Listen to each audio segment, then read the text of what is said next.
नमस्ते YouTuber family, आपका हमारे चैनल में स्वागत है।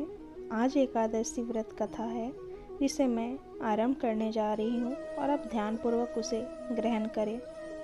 कार्तिक मास की शुक्ल पक्ष तिथि पर देव उठनी एकादशी का व्रत रखा जाता है। मान्यता है कि इस दिन भगवान श्री हरि विष्णु की विधिवत आराधना करने से जीवन देव उठनी एकादशी का व्रत काफ़ी महत्वपूर्ण और फलदायक माना जाता है। हर साल कार्तिक मास के शुक्ल पक्ष तिथि पर देव उठनी एकादशी का व्रत रखा जाता है। मान्यता है कि इस दिन भगवान श्री हरि विष्णु अपनी योग निद्रा से जाग जाते हैं। इस साल 23 नवंबर के दिन देव उठनी एकादशी का व्रत रखा जाएगा। वहीं एकादशी का व्रत बिना कथा का पाठ किए बिना अधूरा माना जाता है। देव उठनी एकादशी व्रत कथा का पूरी श्रद्धा से पाठ करने पर व्रत के पूर्ण फल की प्राप्ति होती है। देव उठनी एकादशी व्रत कथा।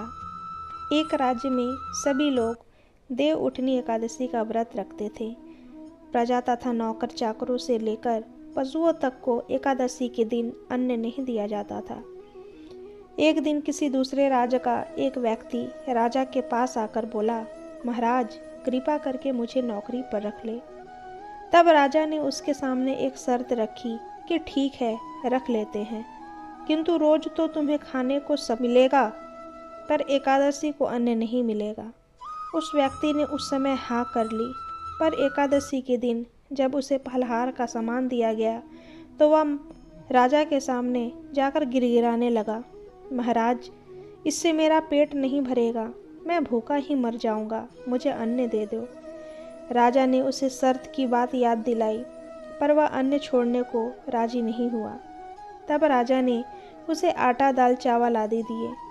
वह नित्य के तरह नदी पर पहुंचा और स्नान कर भोजन पकाने लगा।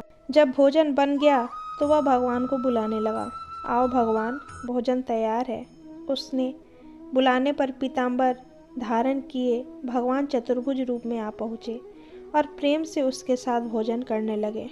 भोजन करके भगवान अंतर्ध्यान हो गए और वह अपने काम पर चला गया। 15 दिन बाद अगली एकादशी को वह राजा से कहने लगा कि महाराज मुझे दुगुना सामान दीजिए, उस दिन मैं तो भूखा ही रह गया। राजा ने कारण पूछा तो उसने बताया कि हमारे साथ भगवान भी खाते हैं, इसलिए हम दोनों के लिए यह सामान पूरा नहीं होता। यह सुनकर राजा को बड़ा आश्चर्य हुआ। वह बोला, मैं नहीं मान सकता कि भगवान तुम्हारे साथ खाते हैं। मैं तो इतना व्रत रखता हूँ, पूजा करता हूँ, पर भगवान ने मुझे कभी दर्शन नहीं दिए। राजा की बात सुनकर वह बोला, महाराज यदि विश्वास ना हो तो साथ चलकर देख ले। राजा एक पेड़ के पीछे छिपकर बैठ गया। उस व्यक्ति ने भोजन बनाया तथा भगवान को शाम तक पुकारता रहा, परंतु भगवान ना आए। अंत में उसने कहा, हे भगवान, यदि आप नहीं आए तो मैं नदी में कूदकर प्राण त्याग दूंगा। भगवान नहीं आए। तब वह प्राण त्यागने के लिए नदी की तरफ आगे बढ़ा।